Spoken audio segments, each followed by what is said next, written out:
It's Game 4 of the Eastern Conference Finals. The number 1 seed Boston Celtics going on the road at the Cleveland Cavaliers, coming up tonight, 8:30 on TNT. Welcome to another Boston Celtics pregame report right here on the Boston Celtics newsfeed, powered by CLNS Media. I'm Evan Valenti, filling in for my man Josue Pavone. He's been off the entire series. Guy works hard. He's on vacation. I understand that, so we're just filling in.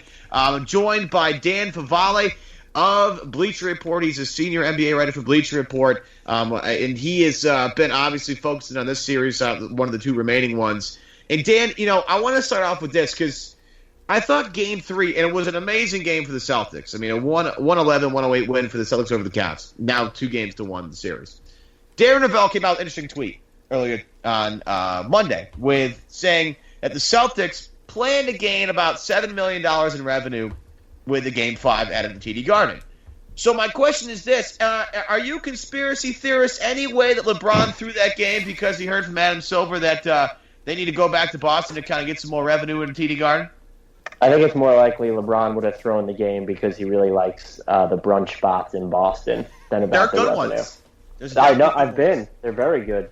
I'm just trying to find an explanation, though, as to why LeBron takes 13 shots in a game that he could easily have put away, I feel like. I mean, this idea has been floated already, but you had Kevin Love going early, you had Kyrie Irving going early. He might have just viewed this as sort of a quasi-rest night where he could defer more, try a little bit on defense, not really exert himself on offense as much, and then you either go in fresh for a closeout in Game 4 or you're continuing to hit the cruise control button so that you go into the finals well-rested, just because he's been playing a ton of minutes. And the bigger failure is probably that he had to play 45 minutes in a loss during a game in which the Cavaliers led by as many as 21 points. Yeah, it's an epic meltdown, an epic choke job by the Cavaliers. What was 7:30 to go? They're up, 21 points. That's not a winning recipe. It was just funny, though, to watch LeBron, be a little bit more passive in situations where, nobody on the Celtics can really cover him one-on-one. And Jay Crowder, I thought, did a great job, probably the best job I've seen him do on LeBron this entire year. But they threw doubles at him. But he can, a one-on-one matchup, he can literally dominate any matchup. Like Jaylen Brown isn't strong enough in the lower body to hang with LeBron. He can just, bulldoze him into the post. Same with Avery Bradley. Marcus Smart's too short, can't cover him. Jay Crowder's usually not quick enough to hang with LeBron. Any big that covers LeBron's a huge mismatch. Like the Celtics don't have any answer for that in one-on-one. So Brad went to that double team. And for those of you that think that that's actually working, I think they're insane, because LeBron, as good of a one-on-one isolation player as he is, he's like an even better passer, no? Yeah, and he'll split double teams, too. Those won't really faze him. And if you're doubling him, there's someone open on Cleveland, and they're so quick whipping the ball around the perimeter that even if your rotations are just right there to a T, they're going to catch you eventually and nail a wide open three. You can't count on LeBron having that type of performance again. I think it's interesting how many different looks Boston has thrown at him in this series. The way Brad Stevens gets away from one thing when it's not working is phenomenal. The way he's not afraid to pivot. You think Jaylen Brown is going to need to play a ton of minutes in this game, and all of a sudden he's playing under 13. So I give him credit for experimenting, and maybe all those different looks kind of threw LeBron off kilter a little bit. But doubling him is not the solution. Going up against him one-on-one is not the solution. He is one of the 2 or 3 most unguardable players in the NBA, and I don't know how you count on beating him in Game 4 with that model unless he just elects to defer again and his teammates just aren't hitting their shots. Yeah, what would you do if you were Brad Stevens? Because for me, changing things up, literally timeout to timeout is what I would do, just making his life a little more difficult and make him analyze what you're doing. Like maybe throw, not for a long stretch of time, but maybe throw a zone in there, throw doubles at him, throw, different sort of traps at him, blitz him on certain things. Like just continually changing coverage, making him think, what are they going to do next, is basically all I have. Any idea what you would do if you were Brad Stevens? No, I would go with exactly what you just said. Series, I was kind of a proponent of go at LeBron one-on-one and then try and lock down everyone around him, but that clearly wasn't working. You might be better off trying to coax him into some more jumpers. He hasn't been shooting too well from 3 during the series. He was good in Game 2 because everyone on the Cavaliers was good in Game 2, but he's been missing some of those shots, and that might be your best bet. But I like the idea of just changing it, making the scheme more fluid. You know the personnel you've had. You've tested out all these different theories, so you know you can turn to them on a whim. And again, maybe that makes life slightly more difficult on him. And to do that, even make it slightly more difficult on him, is a pretty big achievement for any team. Yeah, he's just. I would expect, as Game 4 is tonight, 8:30 on TNT. I would expect LeBron in Game 4 to not shoot the ball only 13 times. But the one thing that I was curious on is the idea of making him into a long-range shooter, finding ways to deter him from going to the rim. And now, look, he's a tank. Like, it's not fair. He's just an Adonis. He's unbelievable. But to make him, settle for jump shots is normally the formula. If LeBron's going to beat you with jumpers from three-point range and long twos, like, you're going to have to live with that. LeBron normally gets to the racket well, whether he finishes or not is basically how hard you follow him. But if I'm Brad, is there any way that you could maybe turn him into a jump shooter? Again, making like Horford kind of shadow the rim at all times, or having a big kind of hover around the paint at all times? Do you think that's enough to deter LeBron, or is LeBron just like, get out of my way, I'm LeBron?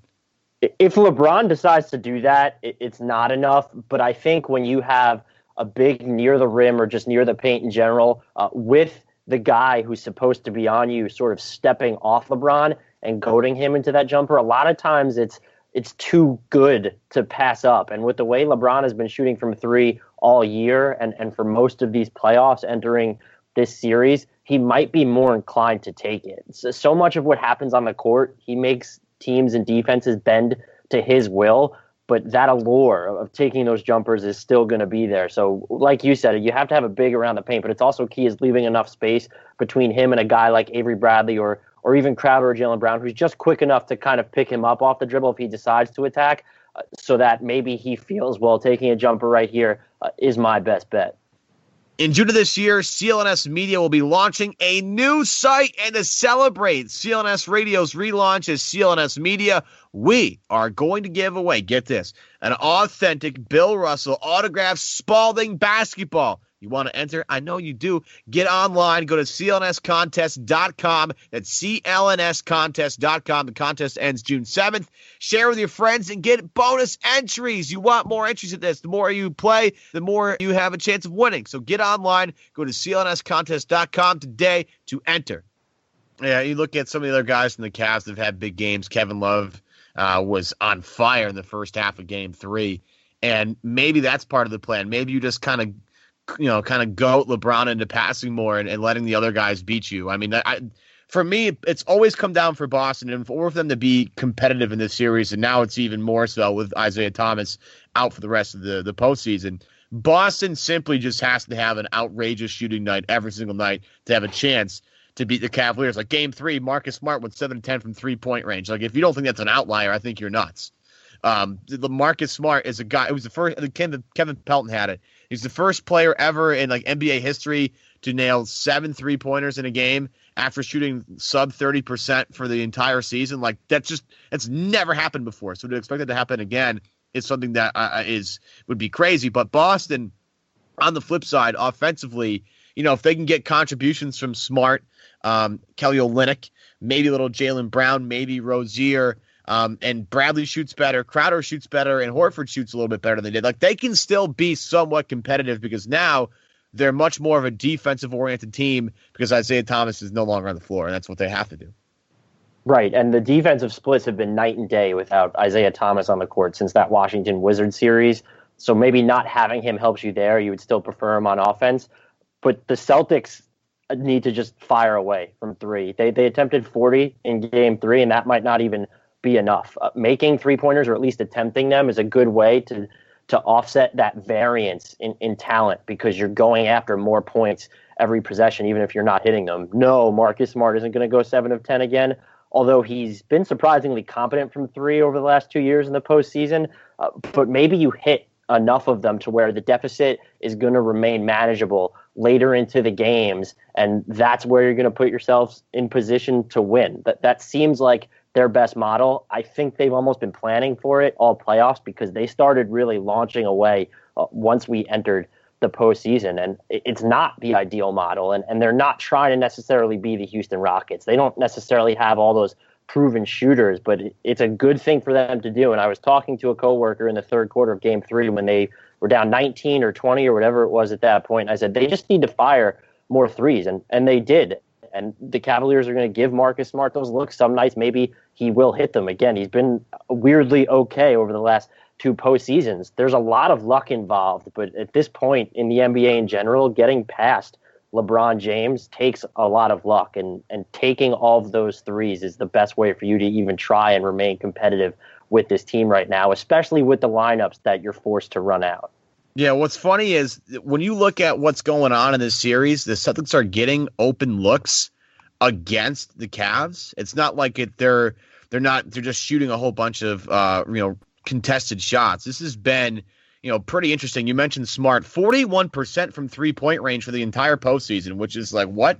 Marcus Smart has never done that ever in his life. To shoot 41% is a pretty, again, out-of-body experience. But if you're Coach Lou and Boston's just going to bomb away from 3-point range and they're going to get open looks doing so, there has to be somewhat of a concern that, look, you have LeBron, things are going to happen really, in terms of your favor. But, this is a team in Boston that is not a good 3-point shooting team. The team that you play next, that Golden State team, they're going to be a really good 3-point shooting team. You go from Marcus Smart and Avery Bradley and Jay Crowder and Kelly Olynyk to, Steph Curry, Klay Thompson, Kevin Durant, and Draymond Green. If you're Ty Lue, you have to tell your guys, look, we have to close out better. We have to communicate better. We have to switch screens better. We have to make sure we don't get lost like J.R. Smith on a backdoor cut by Jay Crowder at the end of the game so Avery Bradley gets a wide-open 3-point shot. There are things for Cavaliers fans and coaches to look at and say, look, these are very important moments for us because the Celtics might not win this series, but the next team we play, they're going to be much tougher. Right, and the Cavaliers were lucky to an extent in the first 2 games. The Celtics wouldn't have won anyway, but I think they were shooting 32 or 33% on wide open threes. And if you give that many wide open threes to the Warriors, they're going to knock them down. The Cavaliers have been a lot better defensively overall, and it's weird with J.R. Smith and even the rest of the team to an extent. As LeBron goes, so do they. If he's really locked in on the defensive end or playing well both ends of the floor, it seems like J.R. Smith is too. So maybe it's just a matter of you knowing that you're going to have last year's NBA Finals LeBron every single night, and that just helps the defense by default because he closes out like a madman on guys, even when he's not near the play. He's able to attack drivers when they're at the rim and go for those chase down blocks. It's definitely a concern, and I think people still need to realize that. The Cavaliers looked like a well-oiled machine, even for most of Game 3 up until that point. But there could be a big talent difference with the Warriors just because of how they shoot threes. It's playoff season, and having the right players on the court will be the key to success. That sharp outside shooter, power rebounder, maybe a little Jonas Jerebko or a hot shooting night from Marcus Smart can be the difference between winning and losing. Business is not any different, too. Your company needs the right people to be the best. So where do you go to find the top talent? Well, at ZipRecruiter.com, you can post your job to 100-plus job sites with just one click. Then their powerful technology efficiently matches the right people to your position. And right now, listeners to the news feed can start forming their own winning team on ZipRecruiter.com for free. Just go to ZipRecruiter.com/sportsfan. That's ZipRecruiter.com/sportsfan. Try it for free today at ZipRecruiter.com/sportsfan. Danny, before we get you out of here, you want to make a prediction here? Can Boston even? So here it is. We'll do an over-under of 0.5 for Celtics wins for the rest of the series. You going over or under? I'm kind of bullish when it comes to my own series picks, and I picked the Celtics in 6. So I'm going to say that Boston goes over there and gets one more win. If it's not Game 4, maybe it'll be in Game 5 on their home floor. Yeah, maybe. We'll see. I like the fact that they play with energy. I like the fact that they, it doesn't matter what the score is. They're still going to play hard in certain situations. It's what, kind of Brad's teams are known for. And the energy that they can kind of collect after a couple of made baskets is always kind of very palpable. And I love watching these guys kind of just try and rally despite the fact they might be down 40 points. That's going to do it for this edition of Celtics pregame report. Big shout out to Dan Favale. He's a national NBA writer for Bleacher Report. You can follow him on Twitter at DANFAVALE, just like it sounds if you're an Italian guy like myself. Super easy. Thanks for joining me and each and every one of you out there for downloading the CLS News Feeds pregame show. Tonight's postgame show will air immediately following Game 4 on clnsmedia.com. Call in toll free at 347-215 855-7771 right after the game. Get on the airways, or you can listen on demand anytime, any place, anywhere on the CLNS mobile app. Make sure you check out the Garden Report after the game on the CLNS YouTube channel at youtube.com/CLNS Media for all the raw and uncut videos from the locker room and the post-game press table as Jared Weiss and the crew will run the floor at the TD Garden. We'll see you again coming up Thursday morning for Game 5. Again, we'll have more stuff for you all throughout the week as well on our news feed. Make sure you give us a 5-star review, subscribe to the news feed. It helps us out a whole bunch, both on iTunes and on Stitcher. And, of course, download the CLNS mobile media app. For today's Boston Celtics pregame report, this has been Celtics Newsfeed contributor Evan Valenti signing off.